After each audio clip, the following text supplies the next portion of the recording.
মাত্র 20 টাকায় পোলার চালের খিচুড়ি। আসসালামু আলাইকুম, আমি মাসুম। আজকে আমরা আবার গিয়েছিলাম সেই পরিচিত একটা রেস্টুরেন্টে। এইটা রাজশাহীর প্রাণকেন্দ্র অবস্থিত, দারুণ একটা জনপ্রিয় রেস্টুরেন্ট। এই রেস্টুরেন্টে সকালে নাকি 20 টাকায় খিচুড়ি পাওয়া যায়। আমরা 1 প্লেট খিচুড়ি অর্ডার করি, এর সঙ্গে 5 টাকার ডাল অর্ডার করি। সকালবেলার এই নাস্তা দেখে আমি খুবই হ্যাপি। শুরুতে এই খিচুড়ির কথা বলি। এই খিচুড়ির দাম মাত্র 20 টাকা।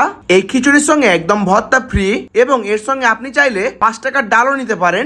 এইখানকার খিচুড়িটা ছিল একদম ঘরোয়া স্বাদের। এইখানে গরম গরম খিচুড়ি পরিবেশন করা হয়, একেবারে স্বাচ্ছন্দ্যে সকালটা শুরু করার মতন।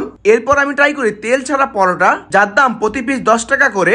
এই পরোটা একদম পাতলা, নরম এবং ঝরঝরে, এবং এর সঙ্গে আমরা নিয়েছিলাম ডিম ভাজি, যার দাম 20 টাকা করে। আর এইখানে কাস্টমাইজ করার সুবিধা অসাধারণ। আপনি চাইলে পরোটার সঙ্গে তরকারিটাও নিতে পারেন 10 টাকা করে, এবং ঘরোয়া স্বাদের বুন্দিয়াও পেয়ে যাবেন 10 টাকা বাটি করে। মোট কথা যার যেরকম পছন্দ সেরকম কম্বিনেশন করে নিতে পারবেন। সব মিলে এত কম দামে এত মানসম্মত খাবার সত্যি এক কথায় অসাধারণ। খাবারের স্বাদ, পরিবেশন এবং পরিষ্কার পরিচ্ছন্নতা একেবারে টপ নচ লেভেলের। আপনারা যদি সকালে বাজেট ফ্রেন্ডলি সুস্বাদু নাস্তা খুঁজে থাকেন, তাহলে ঘুরে আসতে পারেন আমার স্বপ্ন এই রেস্টুরেন্ট থেকে। আমার ভিডিওর খাবারগুলো যেমন ইন্টারেস্টিং, ঠিক তেমনি ইউনিক এবং সারপ্রাইজিং চকলেট কম্বো পছন্দের মানুষকে গিফট করতে চাইলে আপনারা ঘুরে আসতে পারেন চকোক্রেজ পেজ থেকে। আর এইটার এক্সাক্ট লোকেশন হচ্ছে সাগরপাড়া মোড় থেকে একটু সামনে। ধন্যবাদ সকলকে। এই ছিল আজকের ভিডিও। আল্লাহ হাফেজ।